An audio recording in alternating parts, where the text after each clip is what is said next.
I finally did it. I added the applause. I always miss that.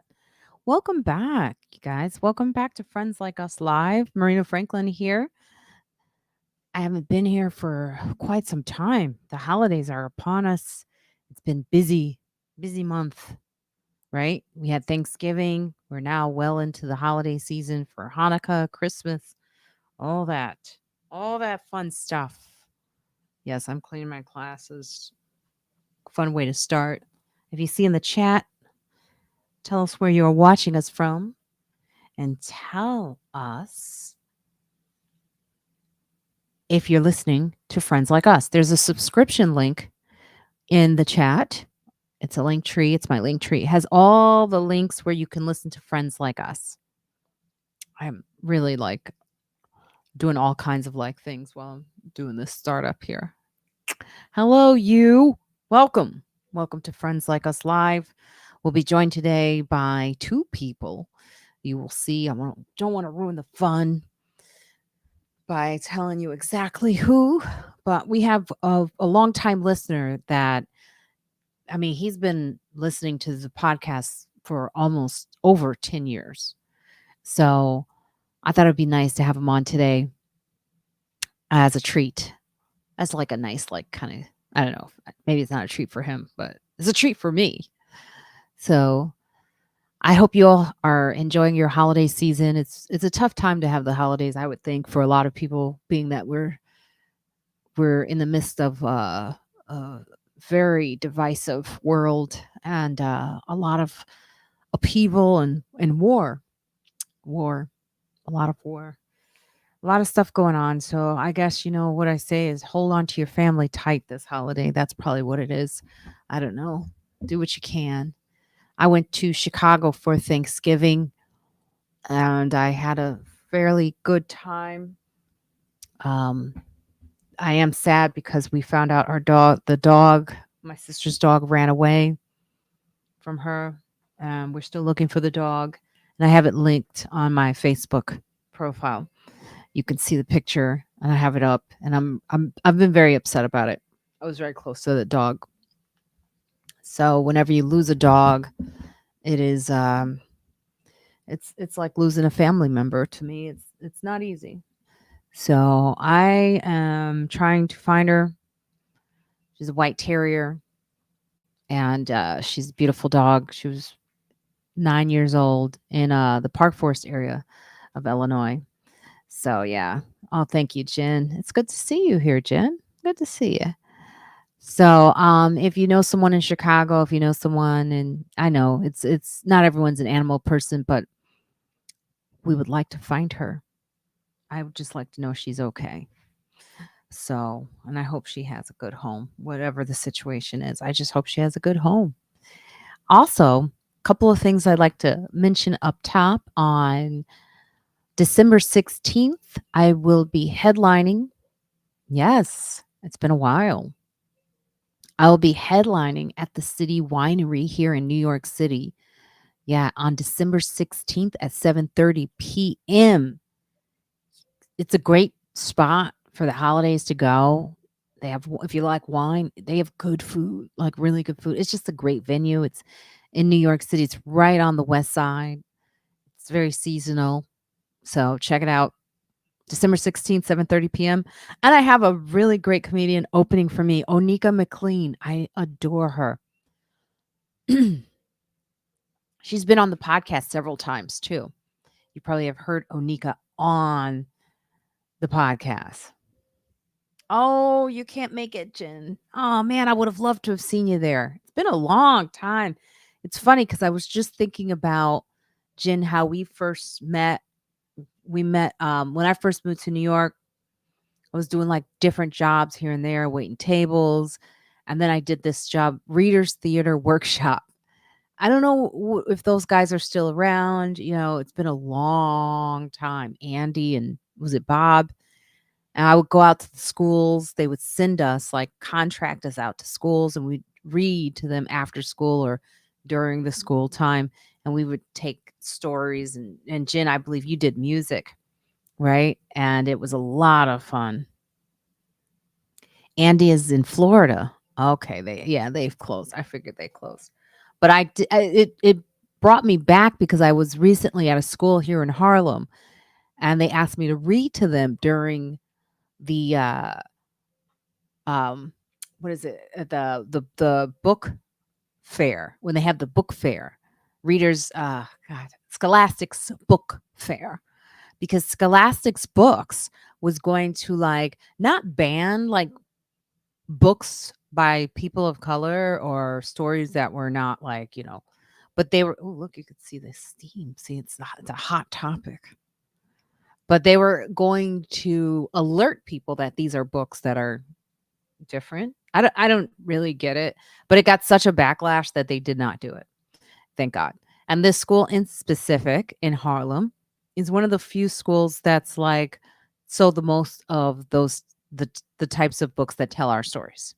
So I went in and I read one of the stories, a big girl with big questions, and it was great. It was so much fun. And then I did a little dance with them.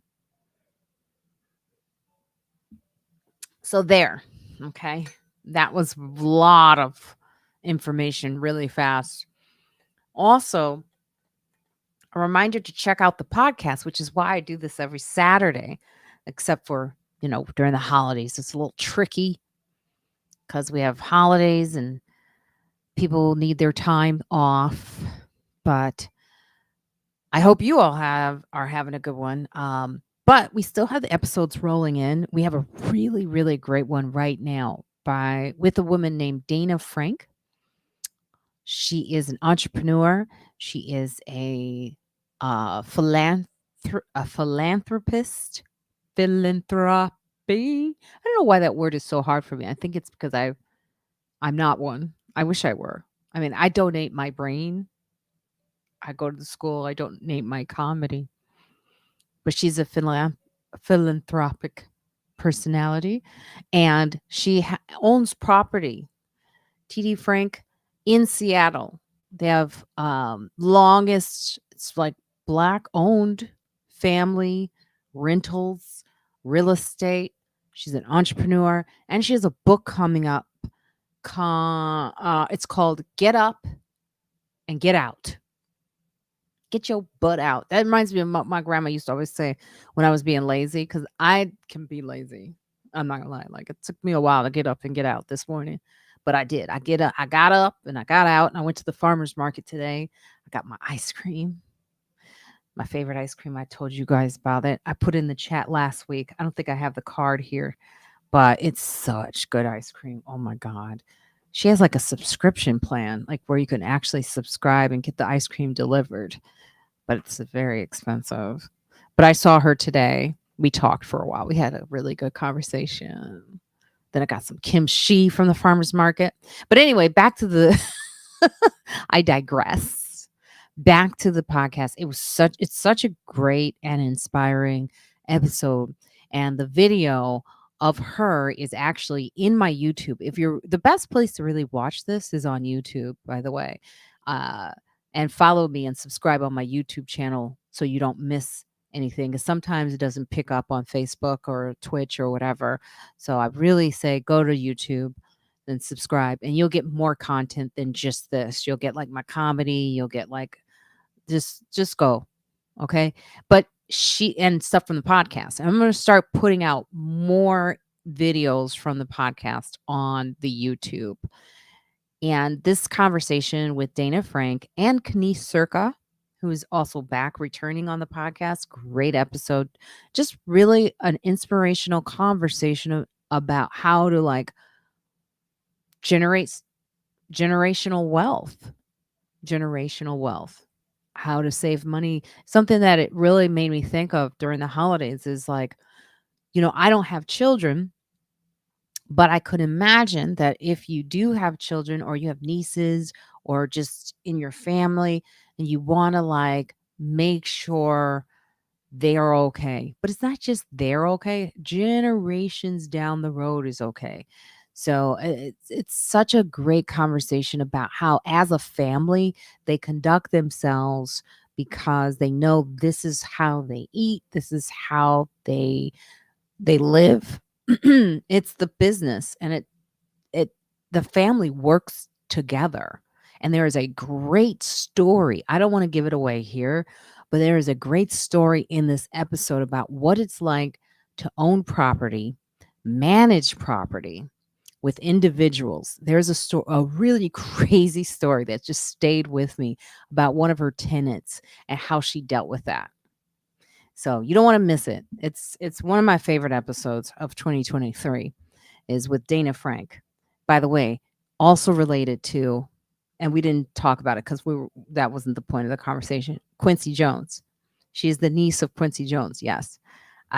So that's her uncle, Quincy Jones. So it was like, whoa, you know, I didn't want to be like, hey, tell me about Quincy, because we were talking to her, obviously. Okay, what are we saying here? Hi, he's on Facebook. I'll connect you to. Yeah, I did music. Did you and I? Oh, Greece with a bunch of kids. Yes, we did. I'm glad you did the reading. You're awesome. I love the kids. They're so sweet. I remember when the kids used to like run to the gate when I would come to the school, and they'd be like, Miss Franklin's here or Miss Marina's here. And it was so much fun. So the school is like just a block over. So I just go over there and visit. They need our help. They need the community's help. Dapper Dan goes over there and just hangs out sometimes. It's like really cool. Hi, Marina. I'm not in Sweden this week. I'm in Cambodia. What? About to run. Wow. Wow. You're running a half marathon. I am wishing you the best, Robin. I am wishing you the best. I wonder, how do you say that in Swedish? How do you say good luck? I know in French you say bon chance. So good luck on that. Wow. In Cambodia. Wow. That's wild.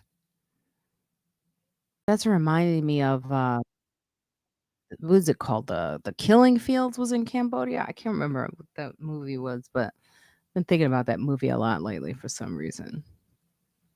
Okay. So, yes. Um Oh, is that how you say it? You say lika till? Lika till. Did I say it right? Lika till. I don't know why I put an accent on it, but I did. Lika till.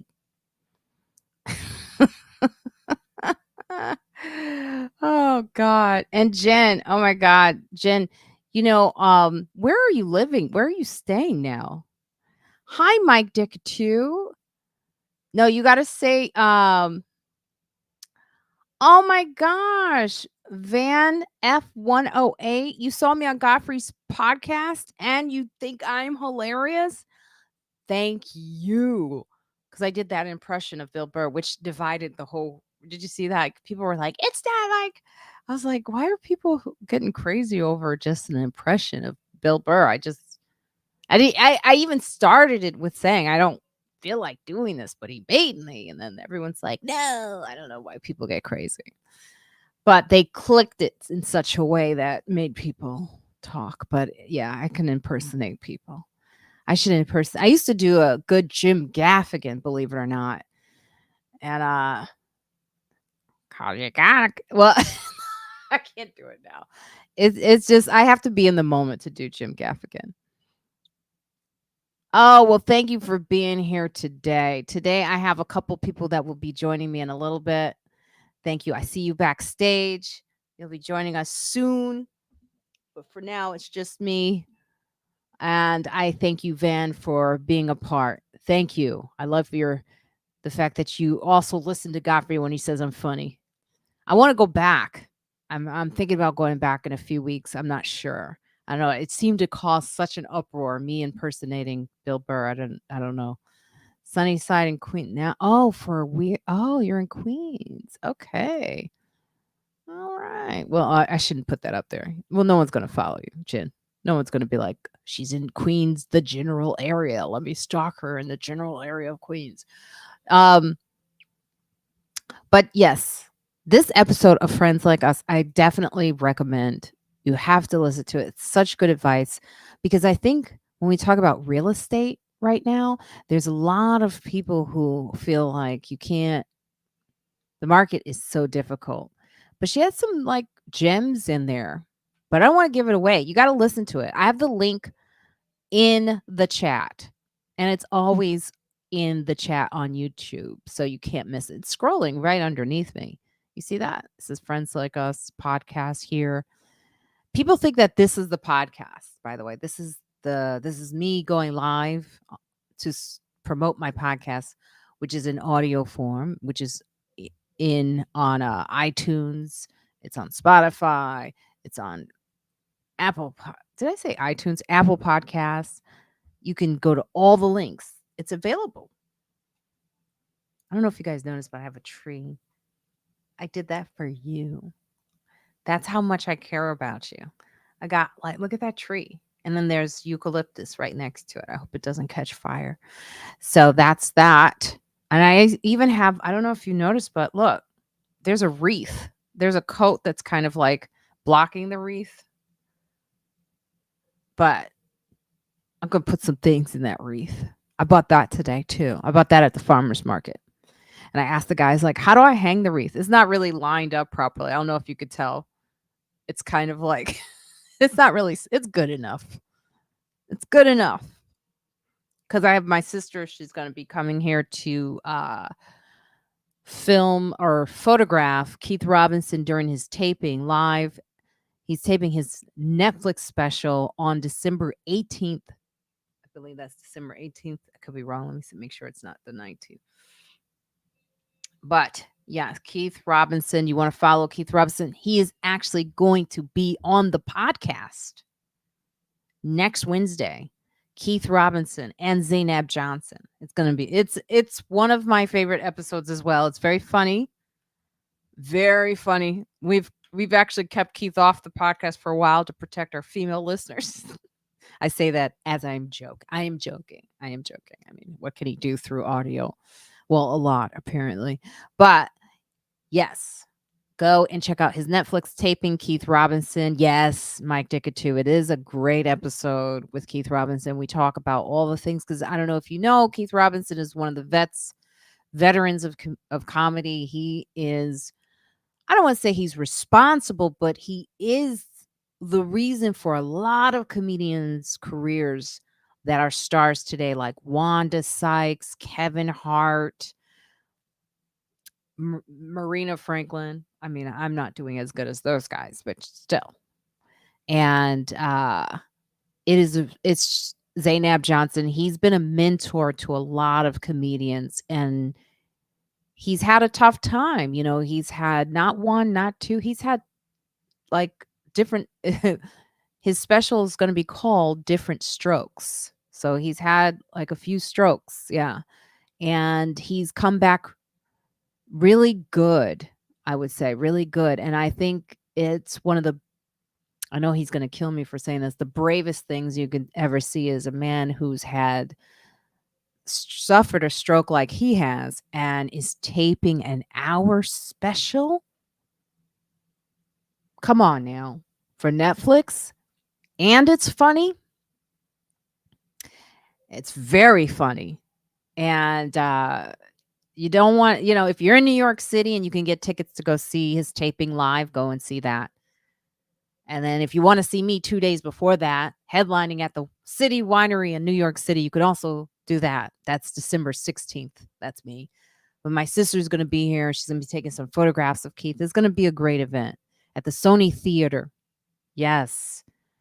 Oh, thank you. Thank you, Stace. Hello, Stace. I forgot to also, by the way, I forgot to put on the Patreon backstage for our Patreon subscribers that day. So I apologize. It was the holidays, but it's a good one. It's a good episode to listen to. Nice holiday decor, Marina, getting the spirit. Plus, when I first logged on, it looked like something was sticking out of the right side of your head or like your hair did something wild. I guess, yeah, I didn't really think about that. It always looks like that, right? It's either a flower or like it looks like there's kind of like some electricity coming out of my head. Oh, hey, Alana.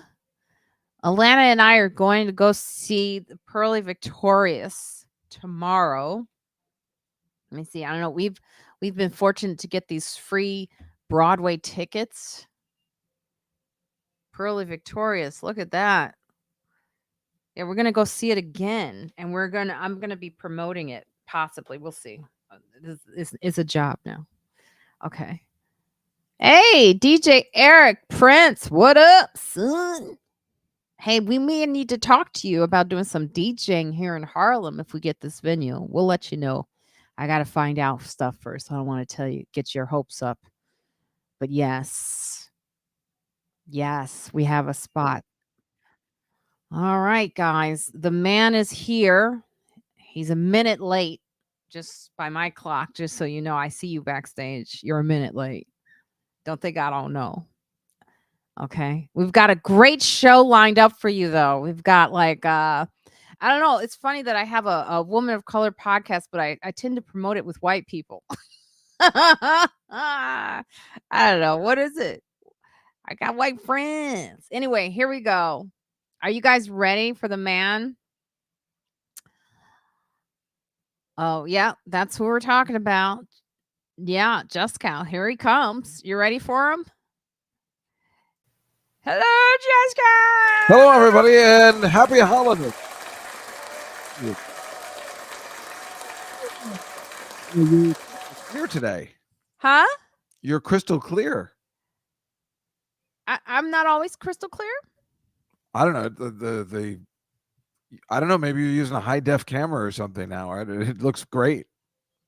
I think I've put it back. I think I had taken out the resolution because I was when we had oh, hey, Lucky Carter from South Africa. What's up? Just so you know, from South Africa, Lucky Carter, we have Kanice Circa on the podcast. She's from South Africa. She's a comedian on this week's episode. So maybe you want to check her out. Yeah, no, when Evelyn left, I think I had to Evelyn left? Well, when she left, she used to be here all the time. So I marked it down on my calendar. It was the greatest day of my life. So since she's gone now, she's gone. You see all my holiday decorations? Yeah, I love them. Look at that tree. I love it. It's awesome. It's perfect. Yeah, it's just there for the yeah. Can you tell me about your Thanksgiving? Or have you already mentioned it to everyone? We haven't spoken since then. Yeah, I'll tell you, and then Well, I had a good Thanksgiving, but then I also had a kind of a sad one. Me too. Because my sister's dog ran away. Well, I don't have time for that, but that's ridiculous. I don't have time for a dog running away. No, I'm sorry. That's now. Let me tell you something, Marina. Which one is your sister? Which one are we talking about? The one you met. The one that's got the you don't want to mention her name? No, I won't mention her name. Oh, okay. So she must be a horrible pet owner. And she's been. And I told her, I said, listen. Okay. Because all you need for a dog to be your friend for life is to feed it and take it out for a walk every once in a while, and they'll never leave. If that dog ran away, something bad was going down at that house. Yeah, the dog was on the leash, and the leash was choking the dog. This is their story. And she was like, I don't know what to do. We're going to have to take out the dog. And then I guess she was letting the dog out without the leash, and the dog will come back in. And she told me this, and I said, please don't do that again. This dog will run away. And he ran away. And she ran away. Ran away and never came back. There's something wrong. They didn't care for their owners. They thought their owners were a bit much. Because really, a dog would so rarely run away. It's your best friend forever. I think most dogs get it. Here's where I'm going to get fed. Here's what I'm going to do. So something must have been bad. They must have been horrible pet owners. Well, there was a lot of stuff. There's a lot of stuff that I can't mention. But I will say this. I have put up everything up to here's the thing was when I got there, I found out that it had been 3 weeks ago. So I was even more upset. Because they didn't tell you. because they didn't tell me. And she said, we didn't want to tell you because we didn't want you to, we knew you would take it the hardest. How are you taking it the hardest? The fact that they're not taking it the hardest is just answers all the questions. And that You they and didn't I want, being in love with our pets totally yeah. are not Oh, understanding. and I cried. And she said, I didn't want you to be alone. I want you to be with us. And I was like, you were at my house just the week before.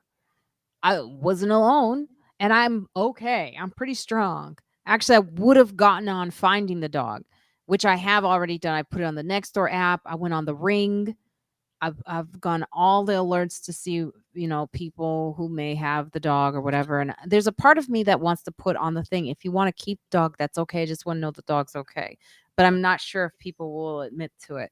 So, So you think somebody is holding the dog? I have a feeling the Well, dog is again, in maybe a it's better bad. place. You're right, but I just hope that is true. It's like my imagination is the worst, Well, I'm Um sorry that happened to you. That stinks. Oh, yeah, no, it's You the went worst. to It's like, Chicago?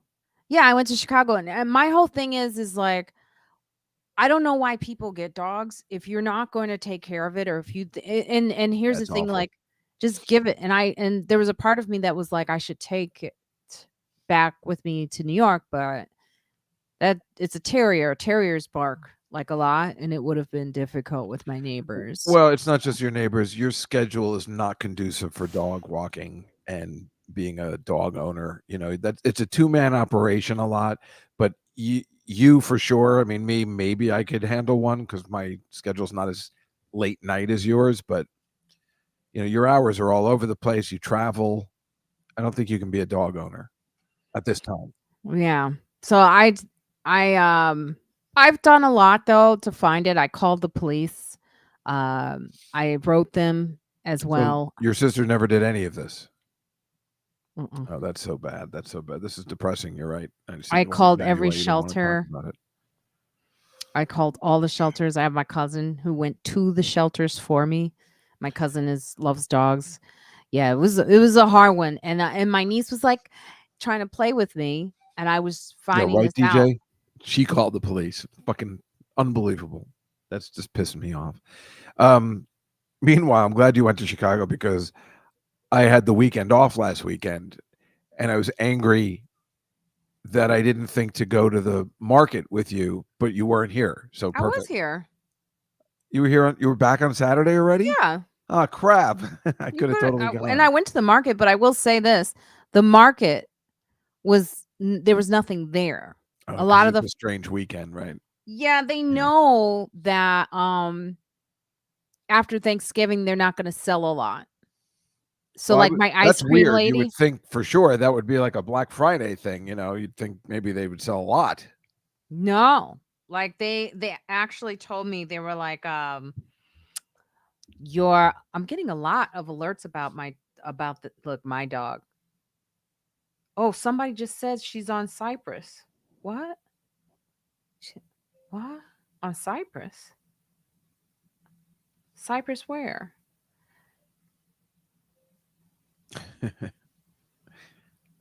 Really?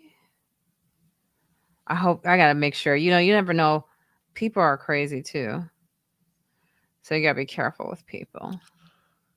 Well, I went to my sister's house and Thanksgiving was just okay. And then we woke up at 6 in the morning to go to the mall. I was one of those people. We were there exactly at 6 when the doors open. Somewhat the ring thing works. Someone said somebody just says she's on Cyprus. Wow. That ring. I want to put this out here. If you have you do not have to have the Ring doorbell or whatever to if you ever lose a pet to go into the community. Like I'm like, like me, like I am a true Karen, and that's like I will, I get into all the stuff. So if you want to find something, just hire me because I will figure it out. Because I was like, those Ring doorbells are for pets.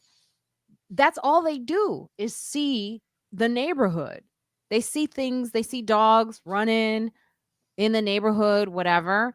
So Just putting it out there. If you ever lose a pet, it's a really good app to use. You do not have to own the ring. You just have to like join what's called the neighborhood thing. And then you just talk on there. You just show them your pet. You say you lost your dog. And they're really good people on there. It's not like the Nextdoor app where they start fighting for no reason.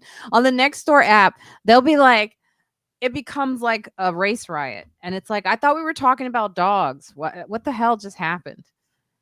All right, here we go. Now, I want to bring on my friend. I don't know if you know him, Juskow. Oh, wait. First, talk about your Thanksgiving. Sorry. No, it's okay. I'm sorry. I completely forgot. I got so No, wrapped bring up on in your the guest dog. if he's here. Well, no, go ahead. Talk about Thanksgiving. I told him what time we'd bring him on. So go ahead. You have like a couple of minutes. It's all right. No, I want to hear about your Thanksgiving. Well, we'll bring him on and then you talk about it. Okay. So here Okay. we go. This young man has been a friend of mine forever. Actually, he was one of the first comedians to give me stage time, like without like having to bring people. True story. I can't remember the space. I think was it Eureka Joe's, but we're gonna find out. And he is a listener and a fan of the podcast, has been for over 10 years, maybe more. He actually got yelled at by some black women because we was like, it started with a letter thing he wrote, and everyone was like, we're gonna check your ass. And he not only did he appreciate it and come back with like, you know what? Thank you. I learned he is a listener like for over 10 years. So welcome to the show, Paul Sullivan. Hey there. How are you? I was wondering if you could bring up me getting chewed out by What'd you say? I was wondering if you were going to bring up me getting chewed out all those years ago, but I no. To my mild defense, I asked a couple of questions that, as a completely head in the sand, entitled white, ignorant, mediocre white male, I asked, and it was whatever it was phrased horribly wrong. And you all called me out on it. And instead of me saying, that's not what I meant, I said, like, oh, yeah, I can see that. I can see that. All right, yeah. And then I never wrote in again. I said, "No, your job is to listen. And I listen all the time. But yeah, it was I was hosting at Eureka Joe's. I know Brody was doing a lot of it. I was doing a lot of it. My first memories of you were at the Gotham Comedy Club Oh yeah. with Danny Cohen and Jody and Sean Doherty and CC Pleasance, who is now a very successful TV writer and great friend, and and a bunch of people who should have been in Bellevue, and That's that funny. was that weird time before YouTube and you can influencers. You would walk up to an open mic, and there were some people there who were really funny, and then there were some people there who were really disturbed. And sometimes they were the same people. Sometimes they're the same people. But I am so tickled that I'm on. I can't share. I have COVID, by the way. I I caught the know. vid. I caught the vid, How but are I'm you 3,000. doing? I'm doing a lot better. I'm doing a lot better. I'm on day 4 of it. When you first asked me to come on, I said I have COVID. I couldn't talk, so I can talk a little bit now. Hi, Dave Jessica. I don't know if you remember me, but we met a bunch of times in the whole Lower East Side world there. We So did. I'm sorry, I don't remember. it's I, okay. I It's feel like I'm okay. never in the Lower East Side. No, Like, I mean I know who you are, and we did do a bunch of shows together, but it's okay. It's It I, makes I me don't. so I happy. I, I No mainly one want to should know. know him. I mainly want to know how your Thanksgiving was. That's the main thing. Is I want is well, I want to I'd know like how. to know what is your favorite team? I see you have the Expos Oh thing, yeah, which is I'm a baseball podcast. I've been baseball podcasting for 10. I now make a little dough no, I off of know it that, but too. what is your favorite team? I'm a native New Englander, so I'm a Red Sox fan. But Oh, I do follow. I'm a unicorn. I follow every team, and because my podcast is supposed to encompass all of baseball, I decided if I have a pennant up, it would be the Expos, and no one could accuse me of being favoring one team or another. The Expos don't exist anymore, Marina. They stopped existing in I 2004. They're miss now the the Washington Expos. Nationals. I miss the Expos so much. I went Yeah. to a game in Montreal, in that the Starship Enterprise. Right. It's where he was Bruce Jenner then. I realize I'm about to step in it. I don't want to get chewed out again here. At the time he was Bruce Jenner. That's when he won the decathlon in In the 70s. Montreal, and they built this monstrosity of a stadium that they couldn't use anymore, and so they put the poor Expos in them. Yeah, and And it was a bad stadium too, right? It was like one of the there was worst ones. 70,000 seats and 10,000 people there, so it's like Right. It was sad. it was echoing. But I I love hearing baseball in French. It's just beautiful. But Me too. That was so exciting when I went to the Montreal Comedy Festival. It was the first time I heard a baseball game in the taxi cabs in French. It's beautiful. It was exciting. Oh, that must be exciting. Yeah. Oh, Le lanceur is the pitcher. Le receveur is the catcher. And kudos to I don't know if you know who Rusty Staub, who was a big beloved Met. He just died, right? Just died a few years ago, yeah. But when he was the first kind of superstar of the no, the Mets did not Mets started in 62. The Expos started in 1969.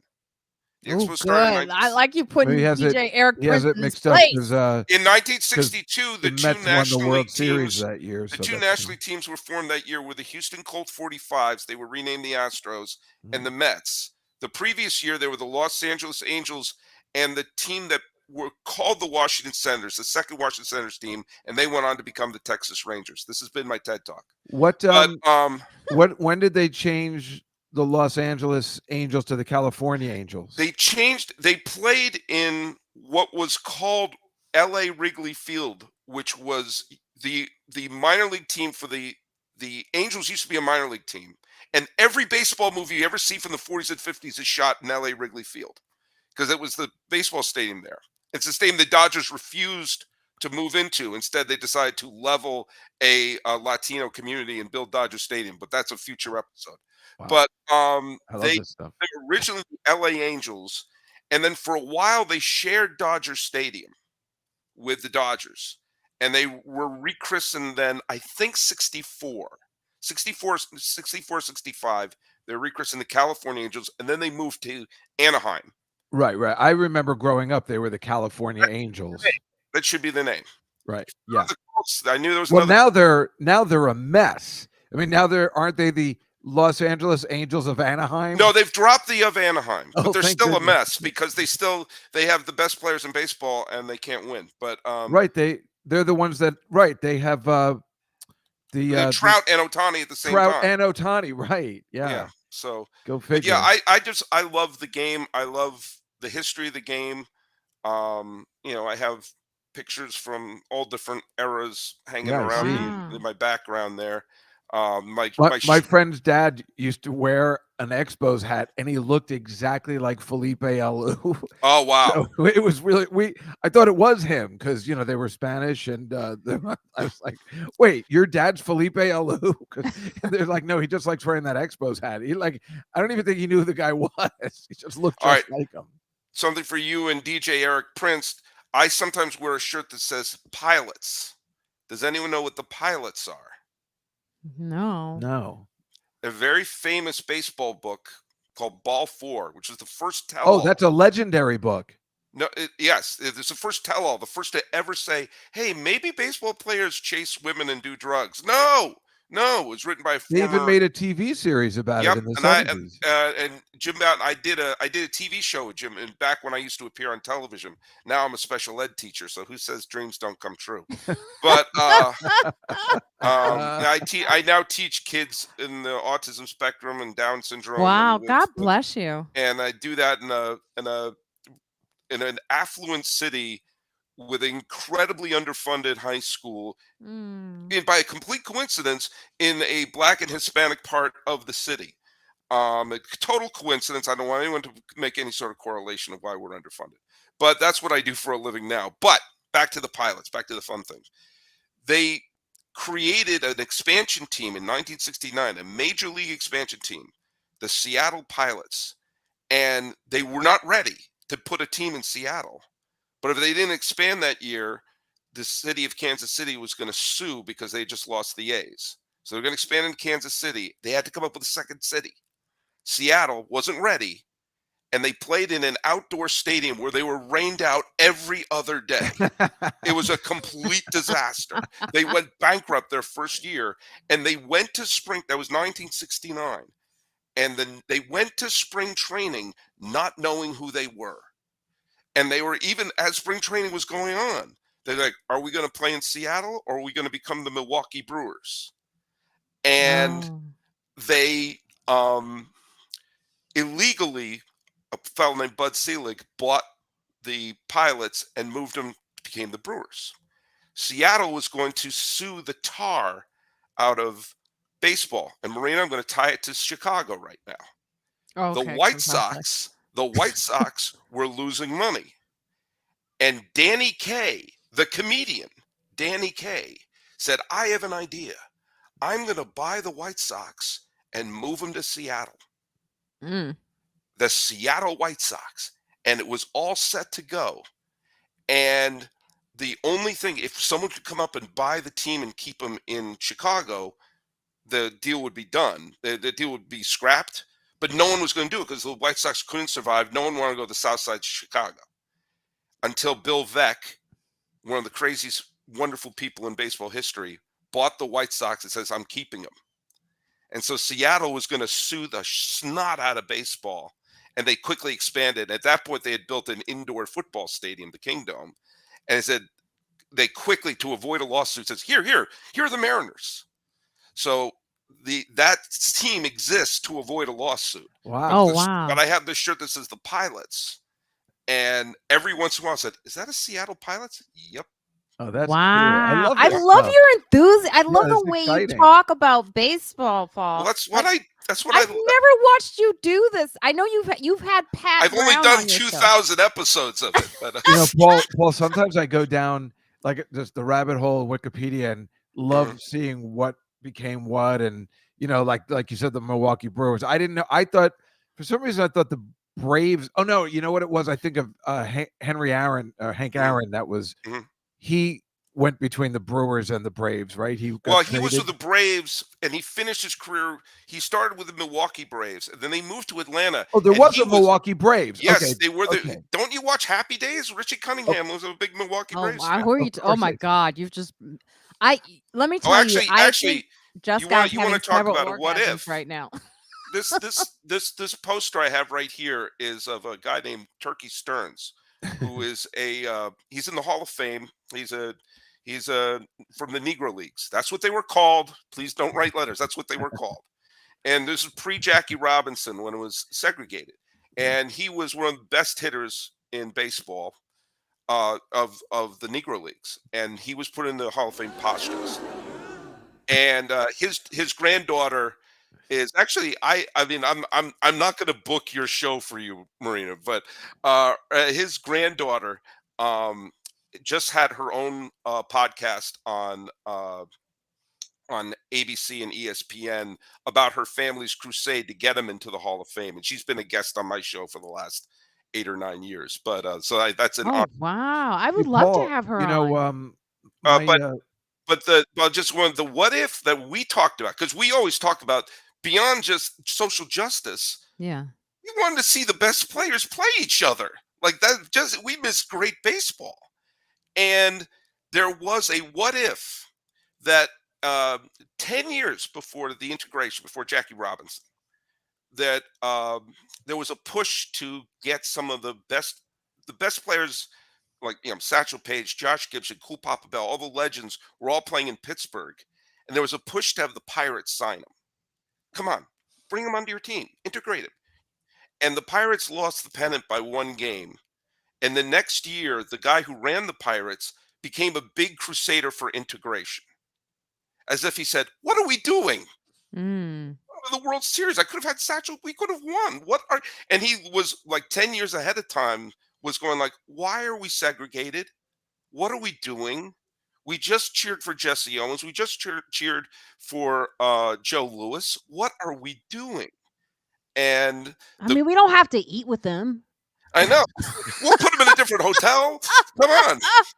But it's one of the what ifs of what if the great flood of talent would have happened long before.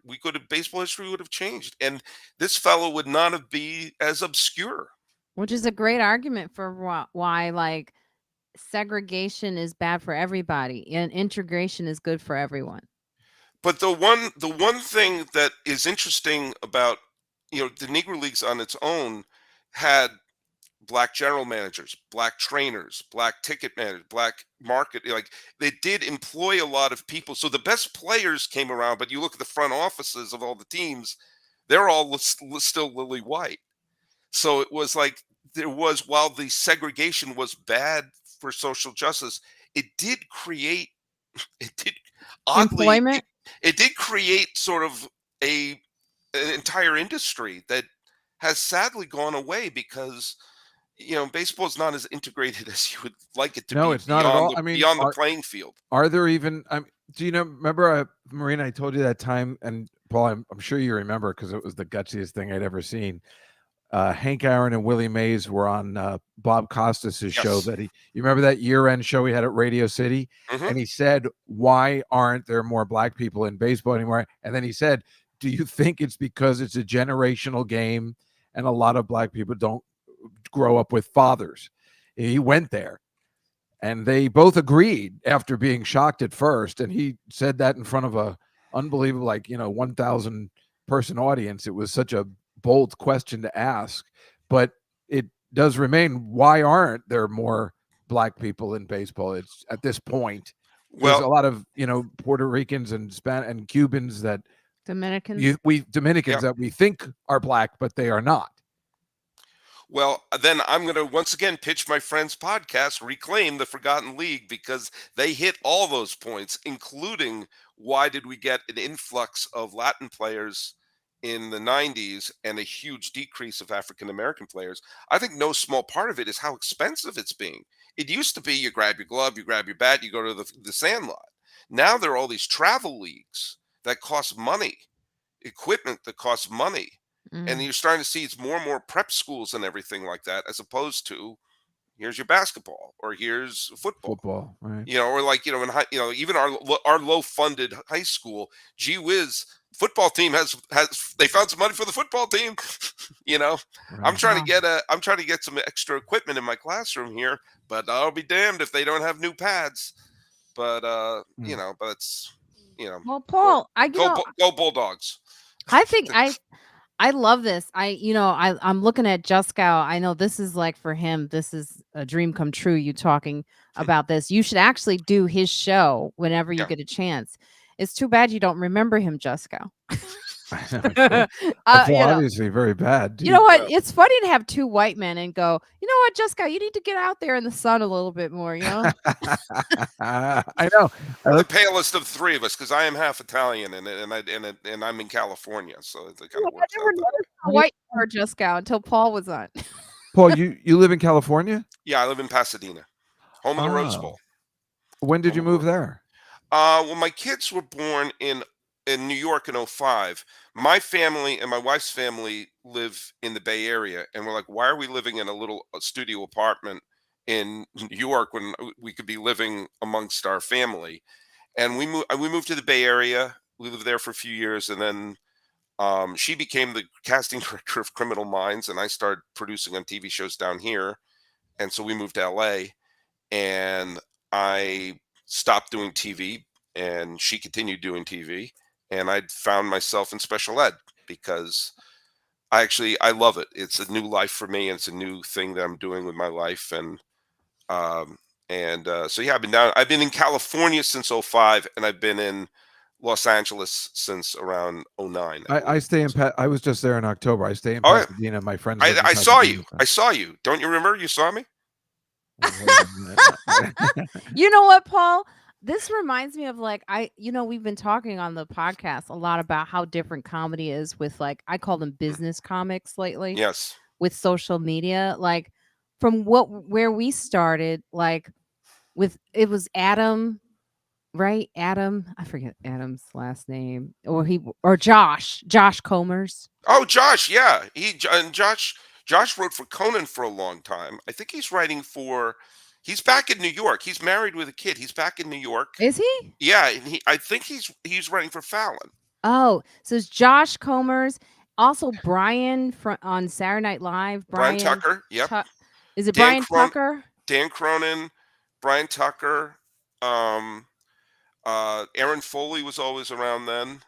I mean, these are guys like who I was like a baby around, coming around. And you don't remember, I would wait until the very end to get on at Eureka Joe's. I used to watch you, I used to watch Brody there, and I'd yeah. be like, oh my God, if I could just get on here and just get like a You were couple always minutes. funny, though. You Oh, were always really funny. You know, you always, and you had a presence on stage early on. I mean, even when, I mean, obviously you're much more polished now and everything like that. You weren't ready to do an Amazon special then. There wasn't even Amazon. But, you know, but you could always tell who was funny. You could always tell who had it's kind of like in baseball. If you got a 95-mile-an-hour fastball, then you know you could pitch. And you got to learn how to mix your pitches up and everything. But like you could tell, like, you know, the first time I saw Chris Regan on stage, I'm like, okay, I know this guy's a funny dude. Like the first time I saw you on stage, you were really funny. And they're like, I remember I Chris first saw Regan, the guy who works on Family Guy, or Brian Yes. Regan? Oh no, Chris Regan works on Family Guy. Yeah, he's been, and he was one of us who would always be there. Oh, But I so remember we like went when to college together. I think yeah, I think I knew that. We were in the same class. But What? you just really don't remember me. But We went to college together? dude, I'm your brother. Come on, stop it. I'm We very did go to gullible. college though. I went to NYU. Okay. But yeah, I remember like the first time I met Jessica Kierson was I think it may have been at the laundromat show that Jody and oh yeah, the spin cycle comedy. remember that? I did that a bunch of times. That's the first time I saw Jessica Kierson. I thought like, oh my God, who's this insane woman? But you know, but you could also tell she was funny. Yeah. And I would love to go back. Part of me would love to go back and see those early days, and part of me doesn't because I'd like to have it sort of be nostalgic in my head. Yeah, it's just like I see the scene today, and I think they're missing. Yeah, I know I sound like an older comic or older person, but I think they're missing a beat with the social media. I think what they're missing is what I just said. I want to remember those early times where we were failing. You know, it's like now if I wanted to play the violin, I wouldn't post the first time I picked a violin up on YouTube. You know, it's like you're missing that time where you could fail. You're missing that time where I would go down to Surf Reality or to what was it? Collective Unconscious. Collective Unconscious, yeah, Collective Unconscious or DTUT or go up to Indigo or Rebar or wherever to I'm just gonna fail. I'm just going up there and try something and fail. And no, it's trending now. You know, there seems to be, you know, there was something to be said about the gatekeepers. You know, like if you had a video, it's because you hired a videographer and everything. So you got to make the effort to make it really great instead of every single time I go up, I'm gonna you know, try to post it on YouTube. I think that's a step that's missing. To go back to baseball is one of the reasons why they have a minor leagues. You know, it's like you don't go from high school or college right to the major leagues. You have to develop yourself. That's what someone said. The steps are missing now. Right. There's so like you go to single A, low A, middle A, high A, double A, triple A, then the majors. I mean, Juskow's still in what's the beginning? Oh, I was never drafted. I was never drafted, but you know. Me neither. Paul, you were always funny. Come on, man. No, I was okay. I love the movie Bull Durham, and I'm one of the guys who was good enough to make it to the Durham Bulls, but I never was going to make it to the show. You know, I got on TV a couple of times, and I got an Emmy nomination for my troubles, but you know, I've landed where I'm supposed to land. I'd make people laugh with my baseball podcast, and you know, it's funny. I've been gone the last couple of days because I caught the vid. And I've gotten a couple of emails from my students on the spectrum going like, when are you coming back? We miss you in our class. And I'm going like, and these are kids who are not known for expressing their emotions very clearly. Wow. And I mean, if you don't think that kind of um, pulled at the heartstrings. Oh, by the way, I'm going to pull another one right there. Aw. I am not a dog person at all. I've never had a dog. I'm allergic to them. My wife, my whole marriage, and we got to get a dog. So we're never going to get a dog. And my son was going, through a little bit, was having a tough time during COVID and during the lockdown. And so, okay, fine. We'll get Eleanor. We got Eleanor as a little puppy. And of course, to everyone's horror, she is drawn to me more than anybody. Of course, that's how it always works. And I can't live with that. And the people say, I didn't know you're a dog person. I'm not. I'm an Eleanor person. I'm just, I Did take your Eleanor. allergies go away with Eleanor? She's not allowed in my office there. She's not allowed in. We clean stuff all the time. I'm on also. So, we've adjusted to it. We've adjusted to it. I've gotten the shots and everything, but she's my buddy. Oh, well, She's my buddy. And those- when I go to the is she chipped? Make sure she's chipped. yeah, she's chipped. She's everything. But but it's God, it's like people take her to the dog park and people ask, what breed is she? I don't know. What do I care? I say she's a Chihuahua Pit Bull mix. How the hell would I know? And why would I care? She's fixed. She's not going to breed with you. So leave off my dog. So, Paul, you listen to the pod. Are you up to date with the podcast? Yeah, in fact, I so love the last episode with Dana Frank Right. that I'm saying your pilot is in that show. Your pilot it's Marina's building. There's a building that Marina That's runs. right.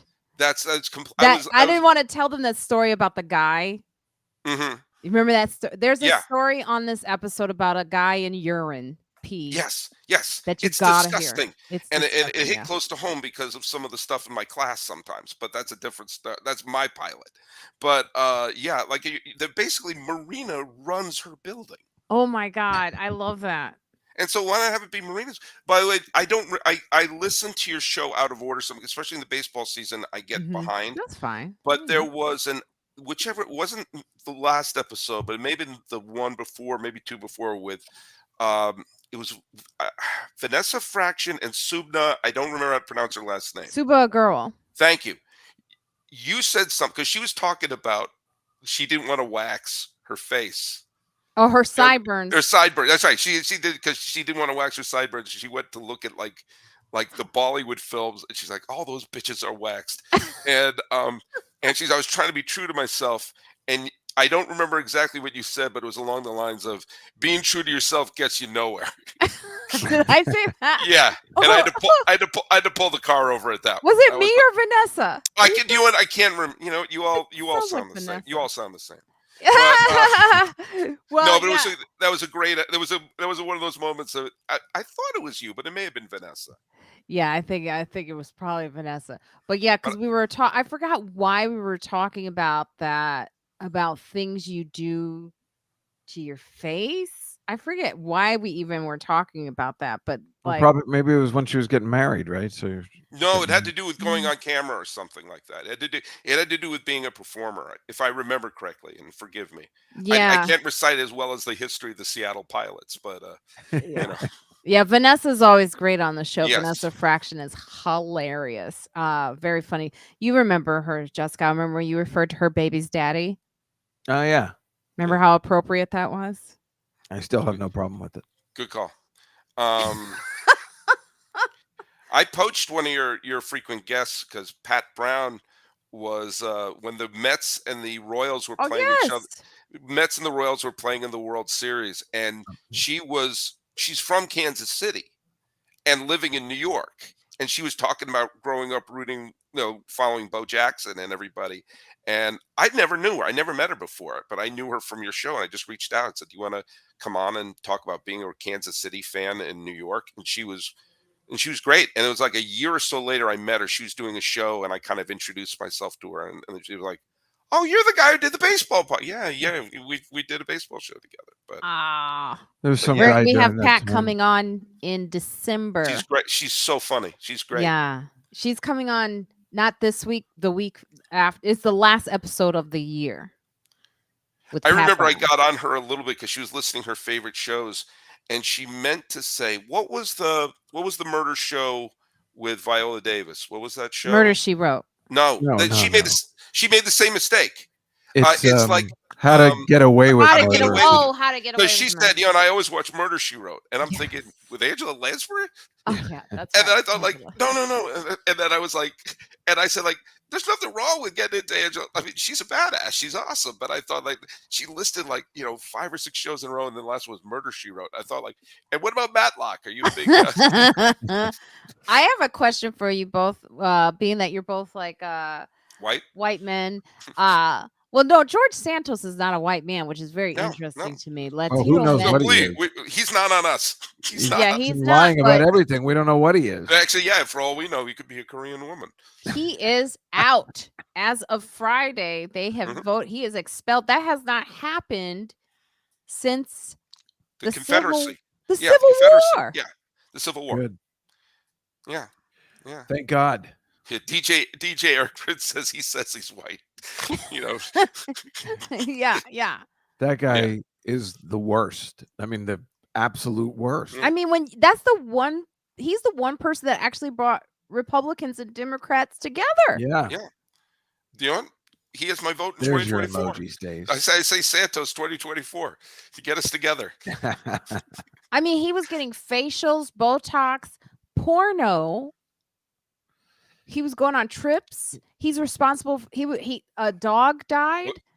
Yeah, that's Because of him? yeah. Come on. Well, he's obviously diseased because you can't lie the way he did and be normal. I mean, it's like he was going. Those are lies you're going to get caught in all the time. That people can easily find out.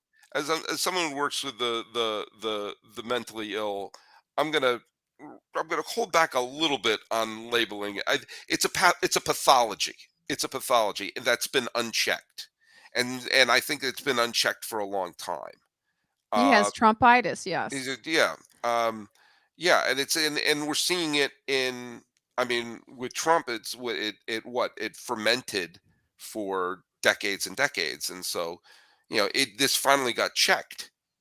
It would have been nice if Trump got checked. It's looking like Trump is in trouble, though. Like this has been a bad day. It looks like he's been in trouble for a long time. I want to see him actually in trouble. I want to see him having consequences. I don't. I'm nervous because then people rally around it. So I get worried about them picking on him in the sense of it could go the opposite way. Well, obviously, I don't want him to be on January 6th. president. That's what happened on January 6th. We see where it got them. Yeah, and what a douchebag, and he's awful, and hopefully he won't make it into the presidency again. But it's like his, the people that follow him just love when we attack him. So it makes the Dodgers could have stayed in Brooklyn if they had worked out. They were trying to build a dome stadium in the same place where the Nets are currently playing in the 50s. For real? Yeah, you got it. Go to stadiumpage.com. They have the schematics. I'm sorry. I get so depressed. No, I love it. Wait, they were really trying to think of building a dome. Why would they need a dome stadium? What was the point back then? The point was, and how do I say this delicately on a Friends Like Us related video? They didn't like how Flatbush was developing. Oh, they didn't like the clientele surrounding. By the way, I did a thing at the Ebbets Field Apartments in Flatbush, and I went into the grounds. And in the grounds at the time, they've since put a plaque there, but at the time there was not even a Post-it note that said the Dodgers used to play here. And in the courtyard where the ball field used to be was a playground, but there was a sign with no irony saying "No ball playing" on the spot where where the Giants played up in Harlem. The Polo Grounds. There's a giant sign there. It says "Home of the Polo Grounds" and Willie Mays. There's a plaque where the home plate was. They honor Willie Mays left and right there. Ebbets Field was like a dark secret. But yeah, they wanted to build a stadium, and the city said, "Well, how about in Flushing, Queens?" And they said, "No, we want to stay in Brooklyn." And they didn't. And the Washington Senators were about to move to Los Angeles. Really? And the owner of the Dodgers, they were whining and dining the people of LA at the World Series, which was being played in Brooklyn. and the owner of the Dodgers intercepted him and said, "The Senators suck. How would you like to have the Dodgers?" And that's how the Dodgers wound up in LA. Wow. And the Whoa. Giants were going to move to Minnesota and be the Minneapolis Giants. Oh my goodness. I didn't know But they that. needed a second team to move to California because the travel would have been so prohibitive for one single team. So they convinced the Giants to move to San Francisco. The Senators moved to Minnesota, and they expanded the second Senator team in there. Oh, the Senators became the Twins? First, the team that became the Senators became the Twins, and they replaced it with an expansion team also called the Senators, and that team became the Rangers. Are you Wow. keeping notes? I'm Marina- trying. Marina, I'm the on Montreal- it. Senator. Meanwhile, the This- Montreal Expos became the Washington Nationals. Right. Oh, But fantastic. Marina, the Senators were so bad they even made a Broadway musical about how bad they were. They called did? Damn, What was it called? Damn Yankees. Oh. And the idea was the Senators were so bad they needed to make a deal with the devil in order to get to the World Series. Now, what's the team that I heard comics? I'm like clueless when it comes to sports, I except just for want to like get us away from Trump. I can't. I deal with it. know, but can't deal I'm with it. like with I'm baseball. terrified. Like the only thing I remember with baseball, like I know I'm one of those girls, but is with my grandfather. He would always take me to watch the Cubs, Mhm. and I remember my grandfather always had like those the peanuts that they Yeah. would sell, and they were always all over the house, like my grandmother's house. Like that's all I would think about was my grandfather and these peanuts. And like, and They then sell 'em. one time he took us, and it was like because he would always go by himself, and then one time he would actually take us, and I was like, that was like my one time seeing my grandfather like kind of come alive. He was very quiet around my grandmother, but with baseball, it was like the one time we would see him actually like speaking. Mhm. And the Cubs in Chicago for us, for like most Chicagoans, was like a perfect ditch day, like for high school. So like Mhm. high school, Because they were all ditch day games. They were all Right. day games. They didn't even They didn't have lights until '89. and what was the reason they said they had to get them, or what? What was the reason that they held them hostage about getting the lights? Yeah, I mean, there's I don't want to shock Marina, but there was a lot of corruption in Chicago politics Of at the time. course, I know this. But I don't Major know. League You know what? I Baseball honestly demanded don't know all lighting. of the machinations, but I know there was a lot of. But Major League Baseball demanded the lights, right? Chicago yeah, didn't or want they were it. going to move them out of Wrigley Field. But that's what. Okay, so it was that they Mhm. were going to move them out of Wrigley Field, Yeah. right? But what's Yeah. the team that is apparently I saw Ari Shafir talking this week about how someone has no team anymore. Oakland. Well, Oakland's going to lose their Oakland. team to Las Vegas, and it sucks. Vegas is like the worst. If you made a Venn diagram of the worst places to put reasons to not put a team in a city, in the center of that Venn diagram would be Las Vegas. Why do you think that? Because that when they got that hockey team, people went crazy. Yeah, for because it. because they're good right off the bat. Let's see how That's they draw all. when they're bad. Right. Baseball is a very regional sport. When the local team is winning, people care about them.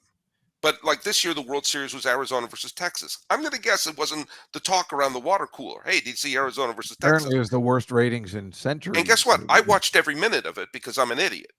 But I'll watch gorillas play baseball. I don't care. But like there were two really good games in that World Series, by the way. But most people don't care. I was in San Francisco when the Giants were in 3 World Series, and the place was going bananas. And when they weren't in there, it's silent. So, but also most people are loyal to like their baseball team is kind of almost like a ethnic or regional identity. I haven't lived in Massachusetts since Ronald Reagan was president. I'm a Red Sox fan. Eddie Pepitone and Aaron Foley are entrenched in Los Angeles. They're rabid Yankee fans. You know, if you're a Met like people like Rob Paravoni, you know Rob Paravoni. Yeah, Rob I haven't seen Paravoni- Rob in a long time. Wow. Rob Paravonian's lived in Brooklyn since the mid '90s, and he has not taken the Cubs hat off of his head.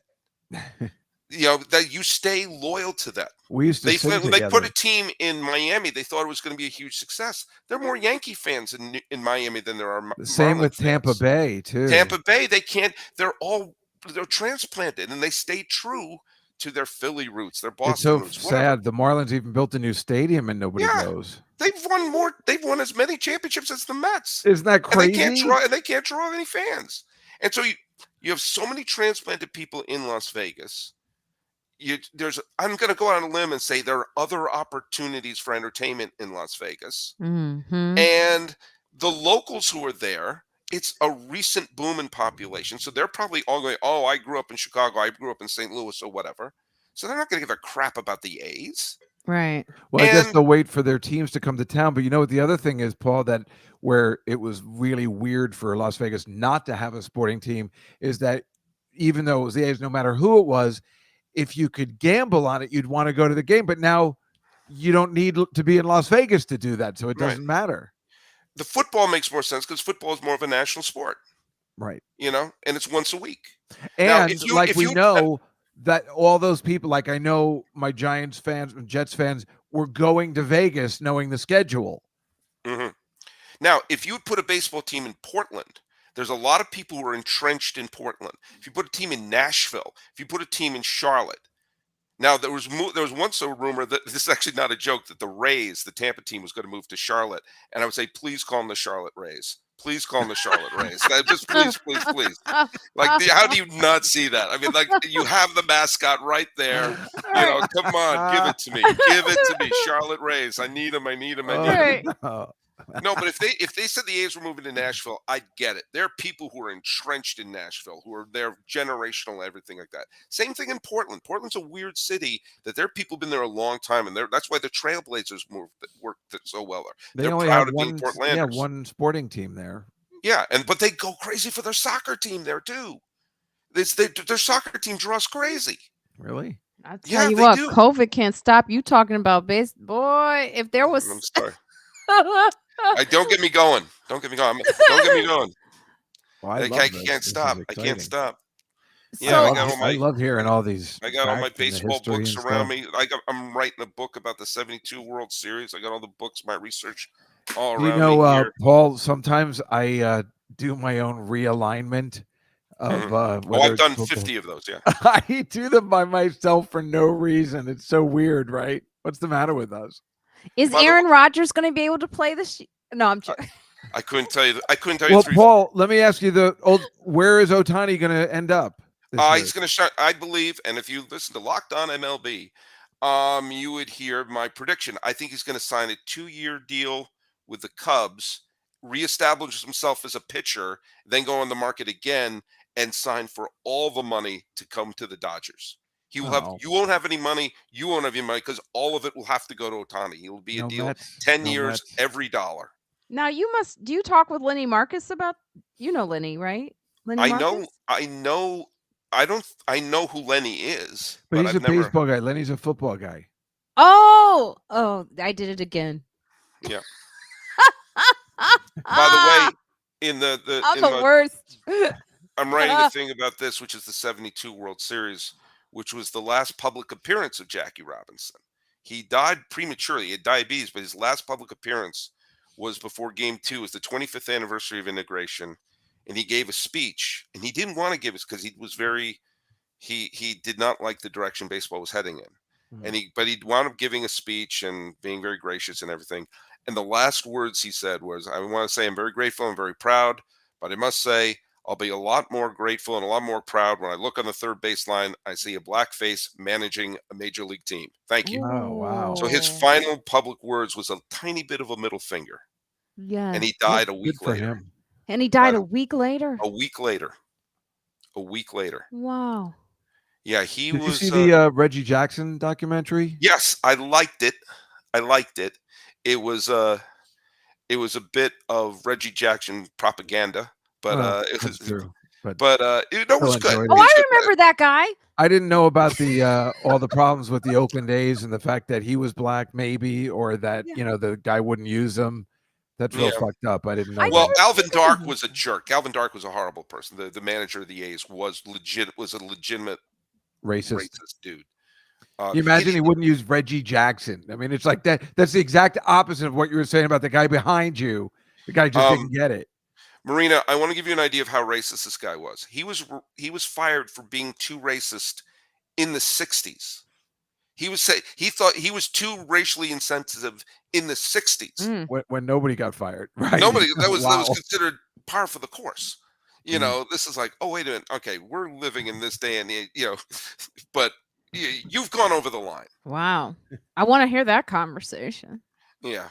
Well, he got mad at the Latin players on his team for speaking Spanish. Oh, he I'm tried. mad at that too, quite frankly, if I can be honest with you. Yeah. He But, tried to speak Spanish. When they interview those guys and they got to go through an interpreter, it drives me nuts. Well, then they're not there because they're eloquent. They're there because they hit the shit out of the ball. I don't care. I want to see what they have to say after the game, and I want it in the language that only I understand. Well, then just Then how it, that's why that sends us to our sponsor, which is Rosetta Stone. I mean, that's why you get a. Or what's the new one they have? That's that's why he has Babylon a or post that something? says clueless behind Babylon? him. This I know is what we. this is a word bubble. It's a Yeah. word bubble. Did you have a good Thanksgiving, Paul? I did. My mother came in from my mom. My mom is a widow now. My dad passed away a few years ago. Oh, He I'm had. so sorry. And today is the day, right? I just saw your post. Oh, on no. Instagram. I was just feeling nostalgic for my dad, and it was especially I associate my dad a lot with the holidays. But no, baseball was my baseball. Even when my dad's dementia was kicking in, we would always sit. My dad was a Giants fan back from the days of Willie Mays, and he was living in the Bay Area. So even as he was dementing, he was like, "Put on the Giants." So we'd sit and we'd watch the Giants together. But my mom is also a rabid baseball fan, but she came down.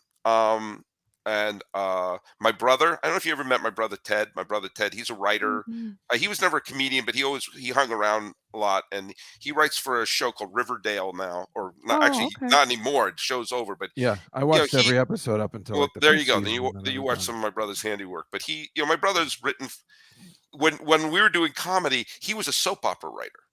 He cut his teeth writing for like As the World Turns and Another World and not Young and the Restless, but All another My one. Children. All My Children. Yes, he wrote for All My Children. Oh my No, God. not All My Children. As One the- Life to Live. One Life to Live. Yeah, I watched. Yeah, so that. he said that was the greatest. He was 25 years old. It was the greatest sort of boot It's camp. so weird to see soaps that are still on today. know. Like General Hospital is still on, How and did like they survive? they've Who the combined hell General is all of Hospital was them. like the last one. They Who's took one?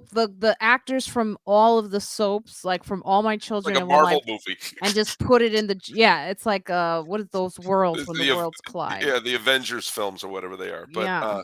But he came in. My boys love him. My boys are in college now. My boys don't give a crap about baseball, but they love like comic books and video games. My brother has written for like Star Trek and Supergirl and all these. Oh, that's so cool. So they hover to my brother. It's like a press conference with my brother.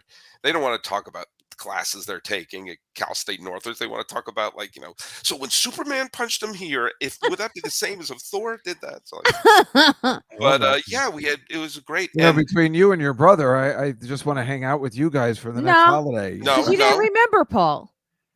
Well, So you know don't what? get to No, hang I out. do. I didn't want to say it.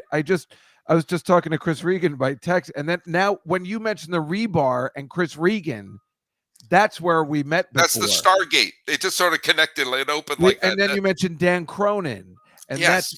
now I remember that bubble. Yes, that's sort of the Christian Finnegan Oh, and yeah, John Dan Gordon, Cronin. Peggy Right. O'Brien. I apologize. Were you at Victor Regan's wedding? Bernardo. What was that? Were you at Chris Regan's wedding too?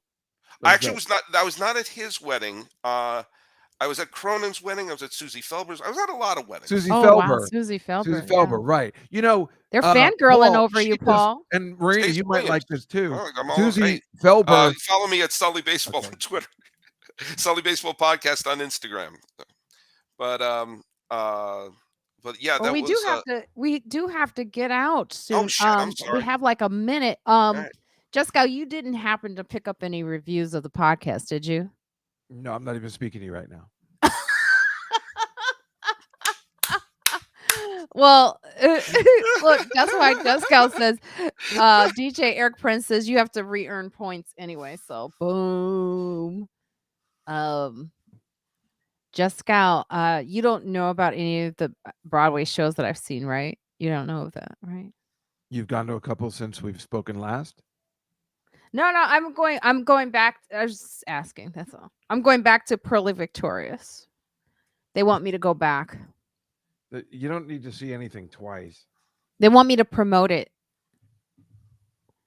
Well, or something. I saw like that. Gutenberg, and that was fucking horrible. They are so. Look at this. I'm so happy. I'm so happy, Jen. You made this too. Now, Jen, just to go back to what you were saying, Paul, Jen Spence and I, I think you came on maybe after I mentioned this.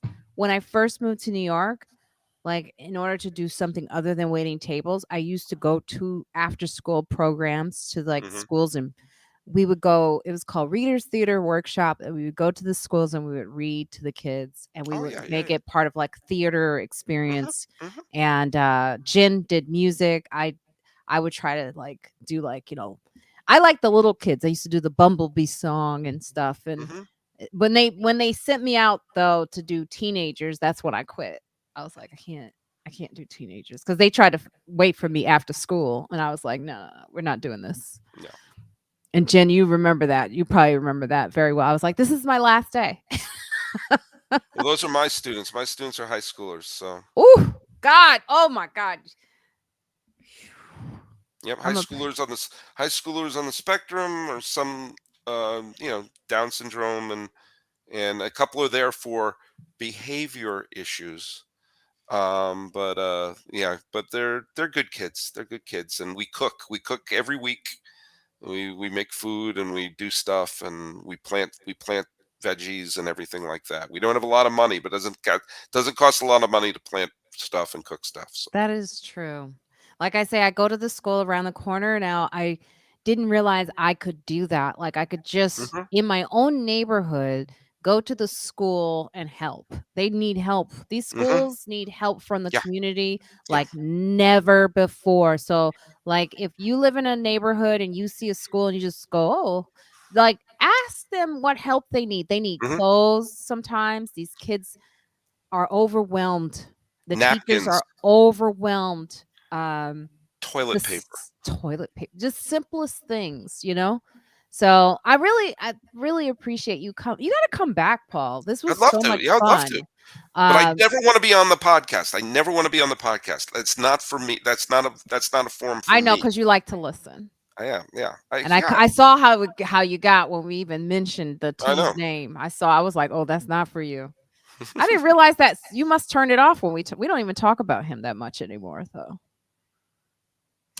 Yeah, I know. He is such a time vampire. Such a time vampire. So is Juskow, apparently. Look at him. Yeah, so I mean, I was going to show you something, Paul, but then I got interrupted by that horrible Marina.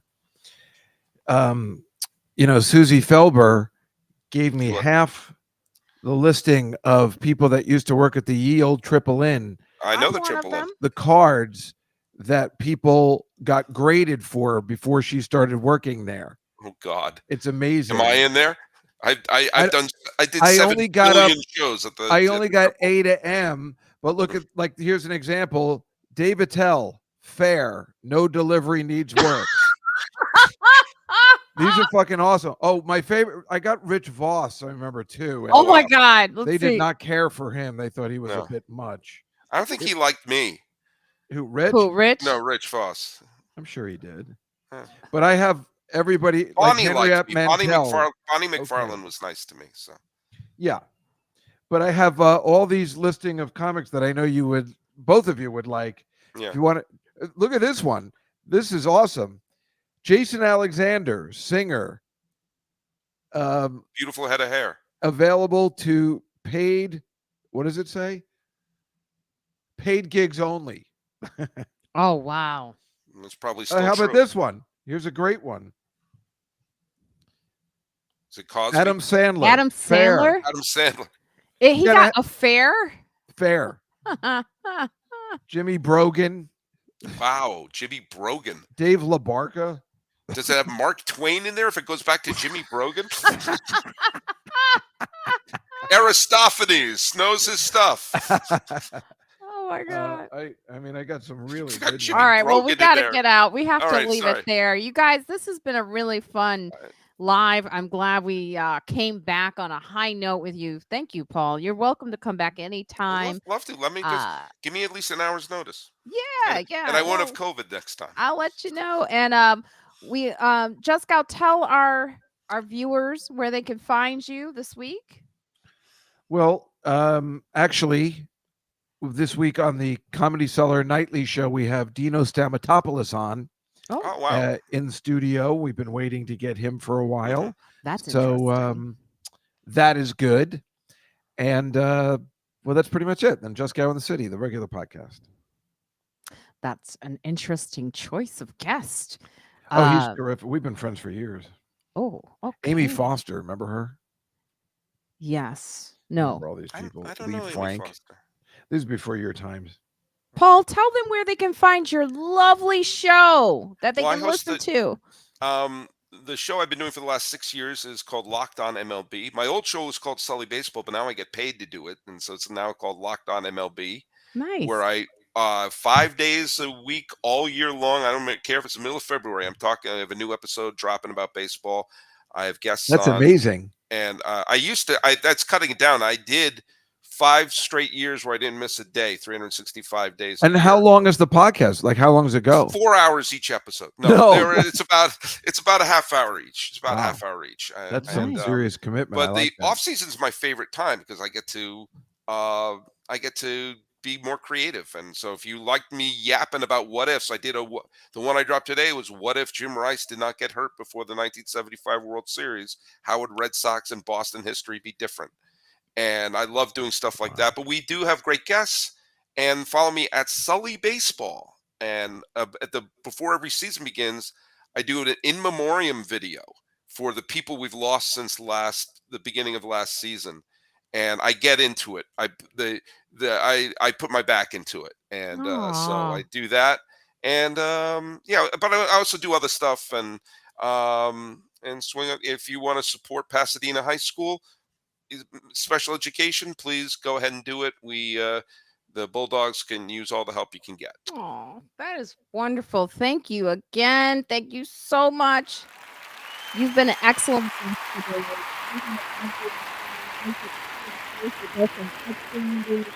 fun. It's been really a great episode. You can follow me. You know where to find me, marinayfranklin.com, and definitely subscribe to the podcast, Friends Like Us. Paul, thank you so much for always being just a great friend of the show.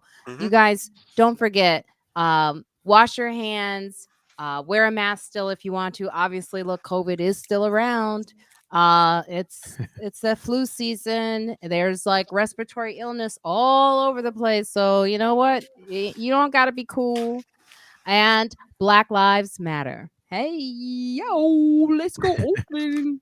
All right, bye. Bye, everybody.